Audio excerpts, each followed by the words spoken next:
Hi, everyone, and welcome to the Lives We Left podcast. I'm Erin, and I'm here with my sisters. We're talking about our journey through trauma and healing through trauma. We're really glad that you came to listen to us.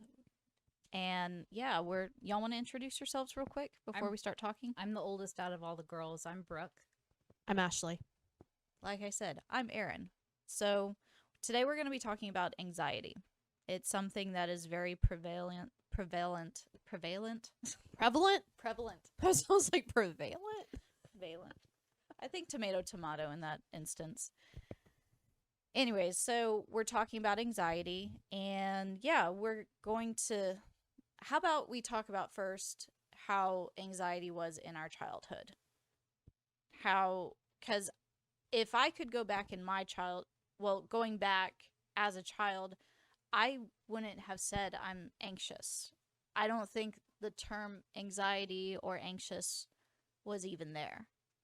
Growing up in a Christian home, the way that we were brought up, there were scriptures that was like, cast your care upon the Lord, for he cares for you. And then what are some other scriptures that... We were also raised in the 80s, so, you and I were. I mean, I was born in the 80s. I wasn't really raised in the 80s. Well, but anxiety wasn't really a topic back then that was even spoken about, let alone in the church. Well, and, okay. There's nothing wrong with, like, using scripture or anything like that to help you with, like, anxiety. That's not what we're saying. It's just that it was almost like it was a cop-out for us growing up. It's like instead of anyone helping us understand why we feel the way that we feel, it's like, okay, just pray harder. Just pray harder, read the or you're out more. Of fellowship. You need to memorize more. Yeah. You need to memorize more. We did hear that. Yeah. You need to memorize. Thy word is a lamp unto thy feet and a light unto thy path. And you better memorize scripture, because that is going to help you. That's what it was. If you're worried about something, go memorize scripture. And I'm not saying, like, whatever you believe, don't, memorize it. Obviously, if it's good stuff, you should keep it in your head, but there wasn't a terminology for anxiety. No. I had a lot of anxiety as a kid for just not really knowing what was actually okay and what's not okay. Like, because I never knew what was going to piss Cindy off. Like, I never really knew. I kind of just knew that the more that I wasn't around her, the better it was. So I had anxiety about just kind of making her mad in general, and I worried about that a lot, and so I would try to go to my friend's house or, something like that. And then with Dad, I would say that with him, I had anxiety about asking him for things that I needed. Like, he gave me a really hard time as a kid one time because we were in Walmart, and he was, like, yelling at me to put the deodorant back because it cost too much. Like, I had a lot of anxiety asking for the things that I needed. And so whenever I was a kid, I would try to, like, sneak things into the cart and hoping that he wouldn't say anything. But then he would make a really big deal. I'm glad that's funny to you. Sorry. He would make a really big deal about it and would get upset about some of the things that I needed. So I had and then Dad, like, he was very angry. I mean, he was very depressed, but, he was pretty angry growing up too at different times, at least how I remember him. Not all the time, but how I remember him being a lot. And so just that general kind of anxiety of, like, am I doing the right thing? Am I doing the wrong thing? And nothing ever being explained in a normal way when I did do something wrong. I don't know that I would have coined it as anxiety as a kid. It was more walking on eggshells, making sure that everybody had what they needed so they wouldn't be offended by anything I said or did, I, like, hypersensitive is how I would describe how I was, which the times where I wasn't, or hyper aware, I think, hyper aware of my surroundings. And the times that I wasn't, and I got reprimanded by either my parents or any adult in the church, I felt like the biggest idiot. I beat myself up over and over again. Why did you talk that loudly? Why did you say that thing that made that person mad and that brought attention to you? Why did you do that? And I would contemplate that for days. It felt like. And I mean, I remember that with our own parents, but I remember that with several people in the church. Just being very afraid of what I said, because I always got talked to about what I said. Always. I always said something wrong. And I am not over exaggerating with that statement. I made people mad. And it was very hard because I walked on eggshells, like you said, Brooke. I felt like in my own home surrounding, if I could control everything, if I could clean, if I could make it to where Robert wouldn't come home and get mad at how the house looked, or,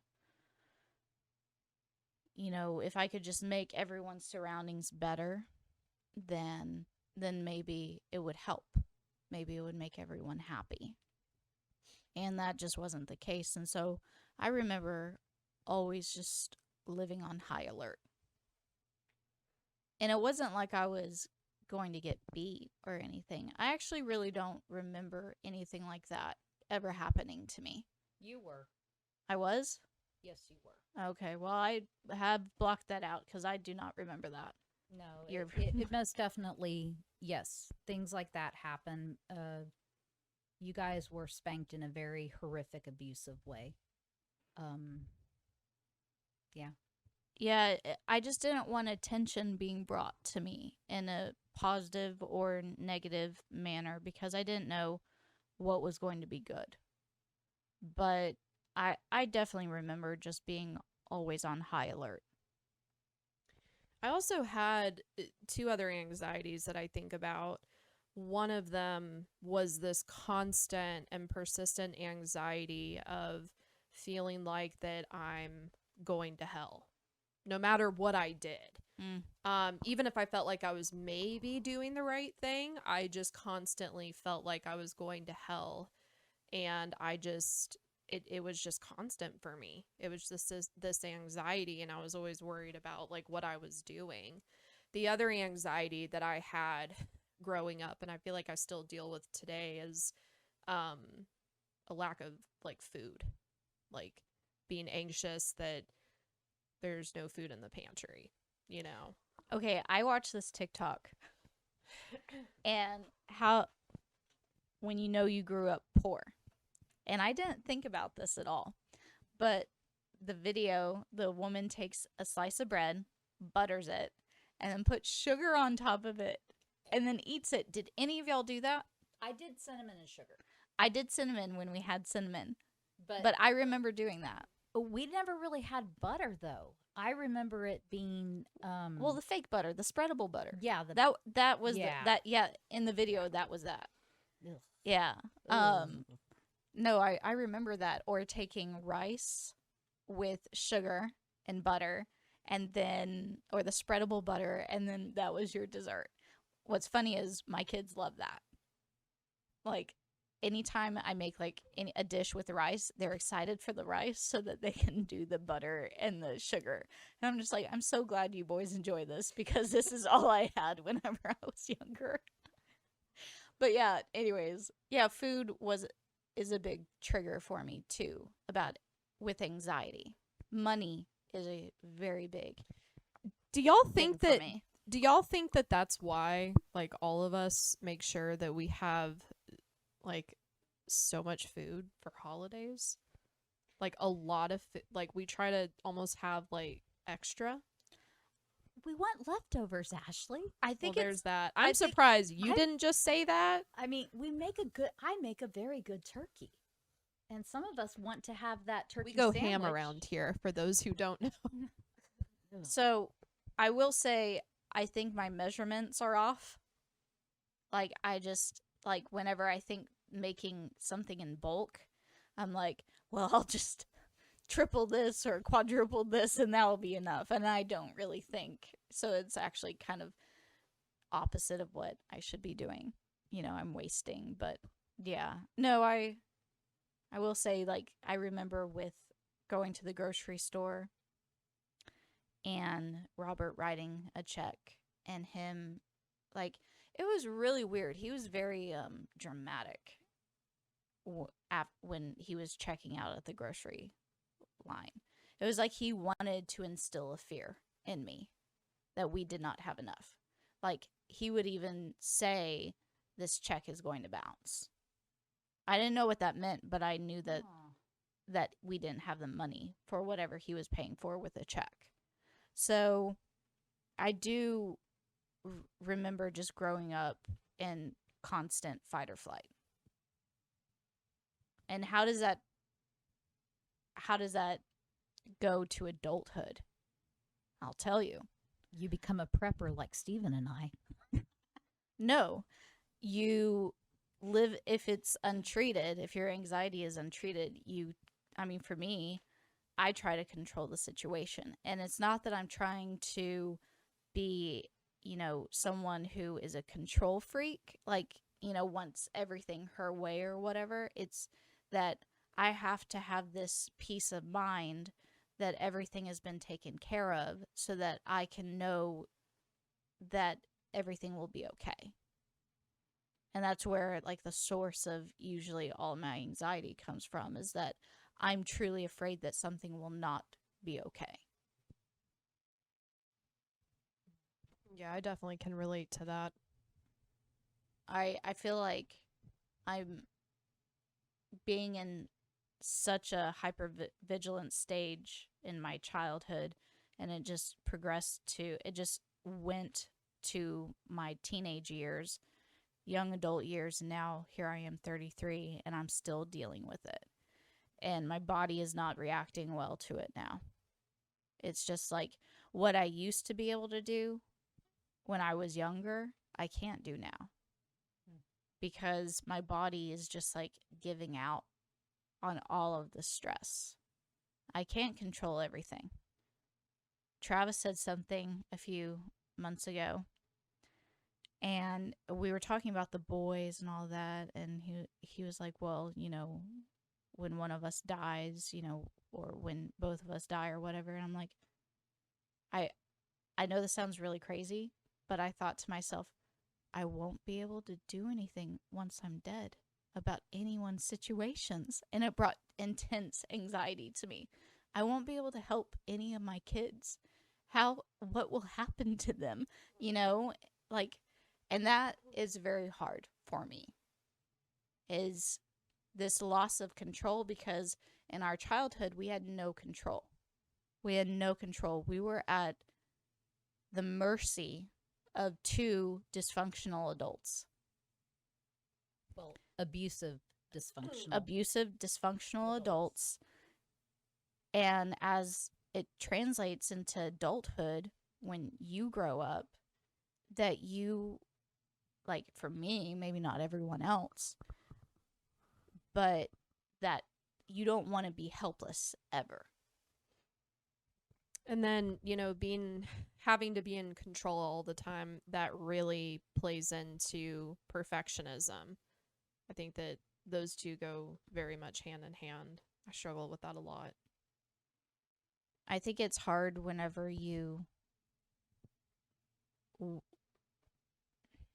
there's that fear. That fear really controls me. Trying new things. Being okay with myself whenever I do mess up. It's not that big of a deal. But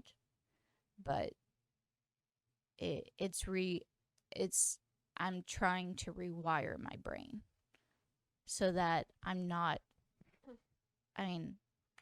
helpless.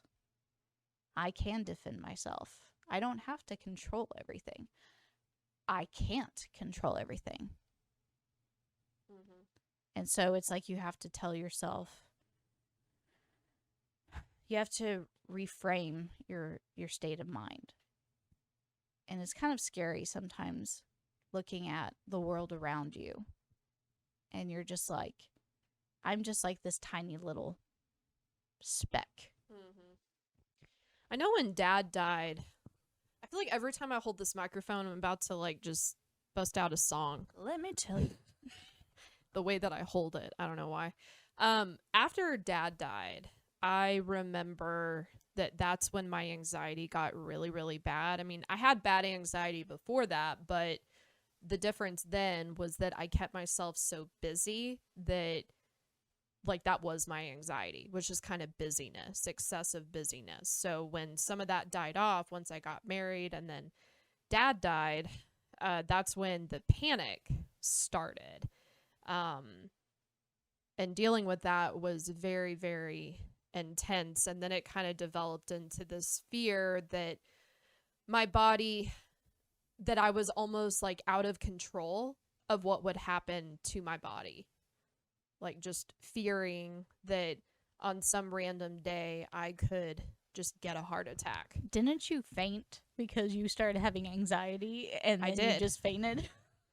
I did. That was so scary. Shouldn't laugh at that, but it's kind of No, funny. like I mean, I honestly, it's not that it's like laughable now. It's just that I didn't understand what was making me freak out. And it took me a really long time to not be so afraid of like literally my heart. Like, I'm serious. I've dealt with a lot of like fear of like being a hypochondriac to some degree. And Rachel, if she was here, she probably would be giggling her butt off because I used to take like all different kinds of vitamins and supplements, and I kind of felt like a Chris Traeger. Traeger or Traeger.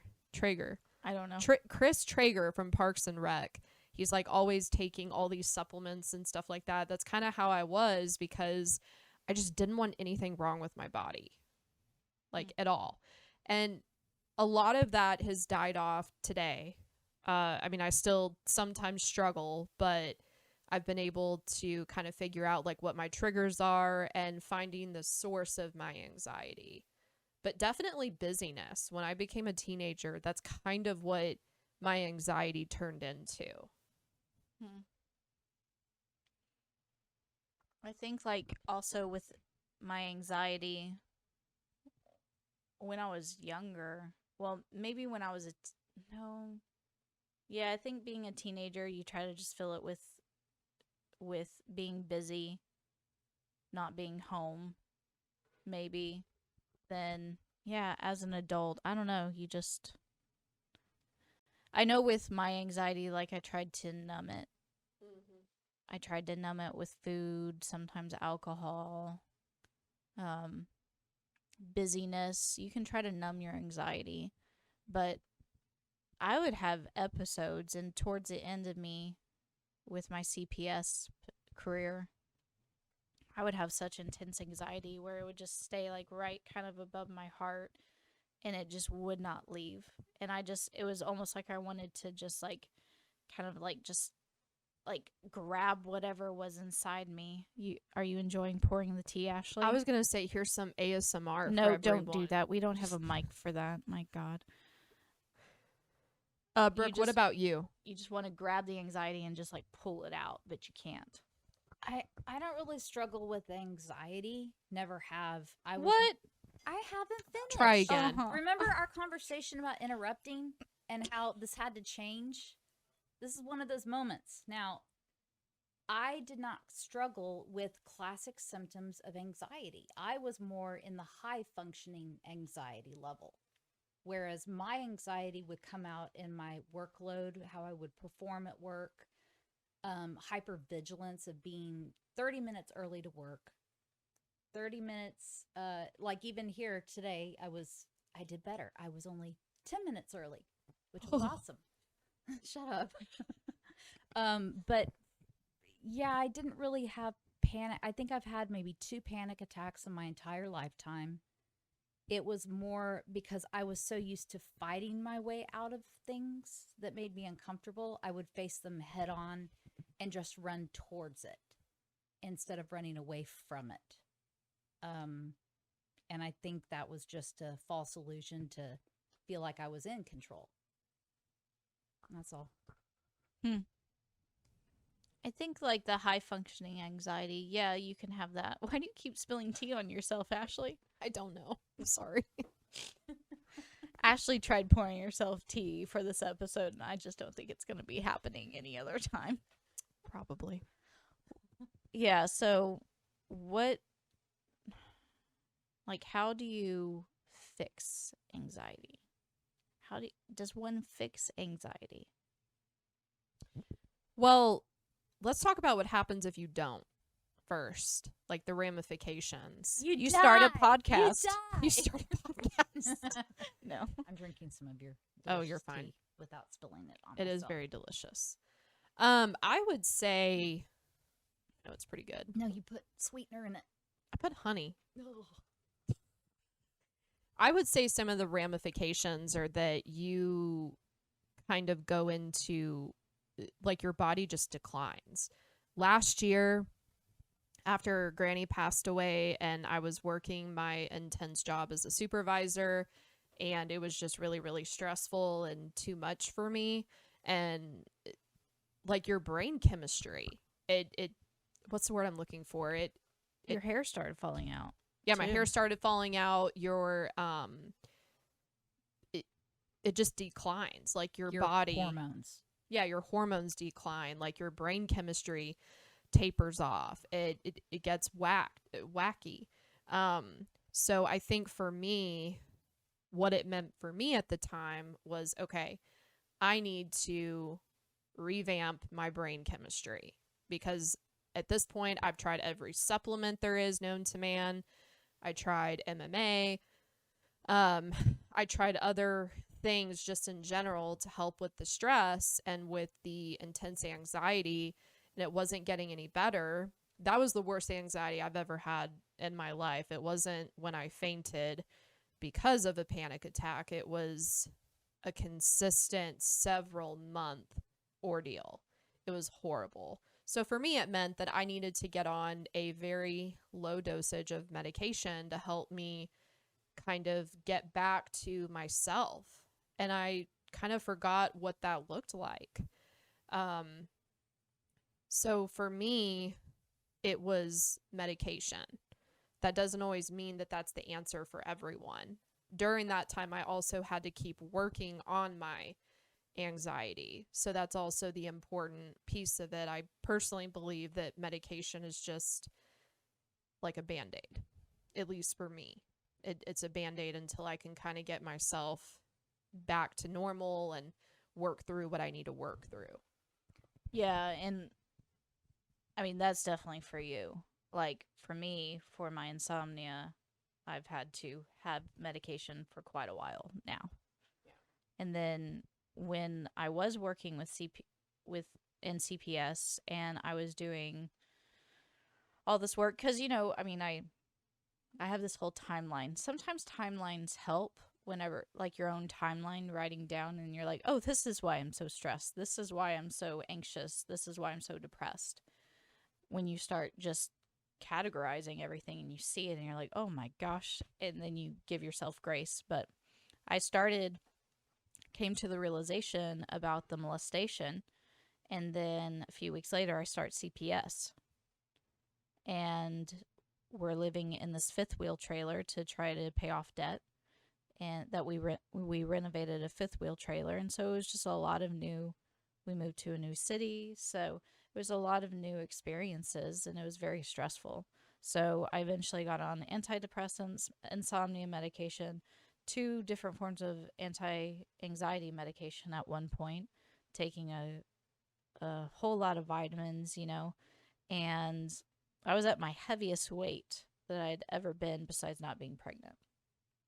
And so when your cortisol, I mean, I'm not a doctor, I'm not a professional, but when your cortisol rises and it just keeps getting spiked, your hormones get out of whack and your body responds, and it tries to keep up with everything that you're trying to do. And so the physical ramifications of it is that I gained weight. At one point in time, I weighed 163. Actually, when I ended CPS, I weighed 163. It would fluctuate. And that was, for me, that's not a healthy weight. I've never been that weight before. For other people, everybody's different, but for me, it wasn't healthy. I had a lot of inflammation in my face. I still kind of do actually, but it was hard. And so once you stop, well, I won't talk about that yet, but um, yeah, definitely weight gain, not having panic attacks. That's also a symptom of anxiety. I felt like I couldn't do anything. Like I felt so depleted of energy. I was exhausted all the time. To be fair, I still am. I'm going through a stressful state in my life right now. Well, and when you're also anxious, and especially if it's for a long period of time, you develop depression from that. Yeah. So then you're having to tackle two different things. And then if you're depressed, maybe you're sleeping too much or you're not sleeping enough. And then you have to deal with that. Like it's almost like a ripple effect. Like it starts with the anxiety, or it starts with the issue that's giving you the anxiety, and then it kind of goes from there. So there's definitely a lot of negative things that come from not dealing with it. Yeah. Do you have anything, Brooke, that you think would be? I forgot what the original question was. What are the ramifications of not dealing with your anxiety? You make everybody around you anxious. My God. Yeah. Like, that's a big. My husband. I'm saying this with a person in mind. I'm not looking at you thinking you do this to me. Stephen will just come at me and be like, "Woman, what is going on with you? Knock it out or knock it off." Yeah. And it just, when we're anxious, and Aaron has kids. Do you see the ramifications if you're anxious and uptight? Oh yeah. How it trickles down. For me, I'm a mother of dogs. I have 2 dogs, and I can definitely tell my energy when it changes, especially Onyx, who is more high anxiety driven. I have to be very okay, and he's okay on walks. If I'm anxious and I see something on the road or another dog, he tenses up.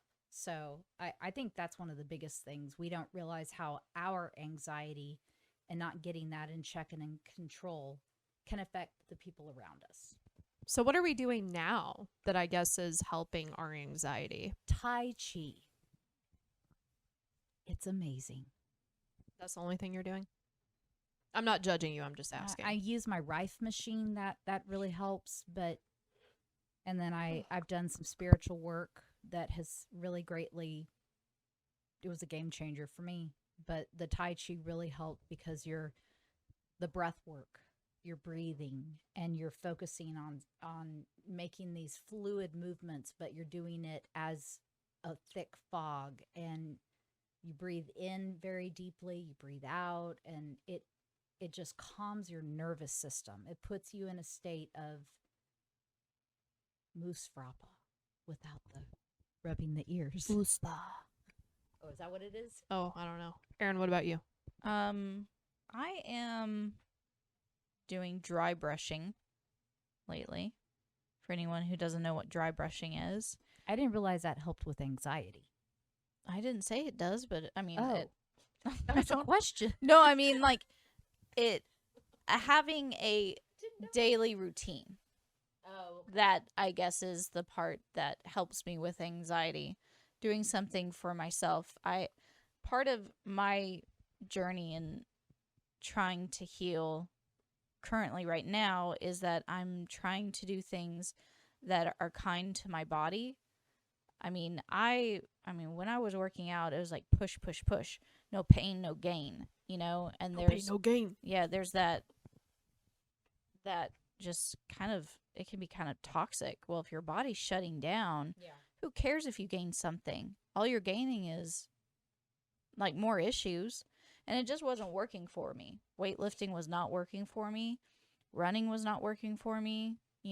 All this stuff wasn't working for me. And so right now, I'm just being kind to myself. I'm taking my 2 dogs on walks, and I'm doing dry brushing. For anyone who doesn't know what dry brushing is, you get like one of those, all I can say is like those brushes that you can like, has a handle that you get on your back. You use that part, and you dry brush your entire body. And Some doctors don't believe in it. Most medical doctors don't, but it's supposed to help drain the lymph nodes. And so I do that all over my body, and then I do a gua sha all over my body because I have intense muscle issues from injuries that I've sustained from weightlifting and doing things the wrong way. And I'm just trying to be kinder to my body and giving it what it needs. So a daily routine and not being hard on myself. I guess for me, the first thing was leaving a job, a position that I really needed to leave. The job was not, the position was not helping me. It was making me feel worse, and it was a hard decision to make, but I knew I needed to do it, and it came with a pay cut. So, but it's one of the best things I could have done for myself because now I'm in a much better place. So that was one of the first things. For me, again, getting on medication at the time was really helpful to kind of just get me back on track because I was so depleted. The other thing, getting back into a regimen of working out, but not being so intense about it, like not being so perfectionistic about everything in my life all the time. So it's like, okay, it's okay that I didn't work out, 15 times this week. It's okay that I didn't work out for, 3 hours. Not that that was ever my goal, but, like just being kinder to myself in that way and reassuring. And that's where the self-esteem book that I talked about earlier came in handy, was really helping like those intrusive thoughts and those automatic thoughts that come in, like combating those thoughts. And then you're able to say, no, it's okay that I did this today. Like that's better than nothing. I recently got a treadmill that I use while working, and I got this desk converter, and so I can literally like walk at my desk, and that's actually helped a lot with my anxiety. Like my anxiety was pretty low before that, but now like it's helped even more, like just getting in kind of that cardio so I'm not just sitting all day. I do have a horse, and horse therapy is very much a real thing. I really like spending time with him and just petting him, and that's another thing that I think really helps me. And just being outside, I'm telling you, it's like the simple things in life. It's just so nice to be able to just sit outside and you just feel the wind blowing. If it's not 10 million degrees outside. I was just about to say, this is the worst heat we've ever had in Texas. I don't know about ever. This is And pretty the worst. It has been rough. bad. It And, has Y'all, been rough. we have been having cool mornings. No, we definitely and have. then it went It's back been to better. hot. Like, ugh. You just are ready to leave Texas. You I have am something ready to against leave Texas. I'm sorry. I love being outdoors, and it sucks that the moment you walk outside, you're drenched in sweat. Well, we are happy for you when spring comes and you will never have anxiety again because you'll always be outside. Yeah, but in Colorado, there isn't Whataburger and there isn't HEB. So, They have a lot of weed, maybe though. I will experience. And so They what? I said they have a lot of weed, though. I So will not be partaking of that. But maybe that's where my anxiety will that's- come from. maybe that's why everyone's so happy over You there. don't know. If you don't live in the state of Texas, you do not know how blessed you are to be able to shop at HEB. Hashtag, I love my HEB. Yeah. Well, y'all, Well, we're just going to end it like that, huh? I love HEB. Well, y'all. I guess that pretty much wraps up this episode as far as anxiety goes. I think we're hitting our a little over 30-minute mark, and I'm rambling. So anyway, I think that's it. Thank y'all so much for continuing to be on this journey with us and this season with us. Keep doing the hard work.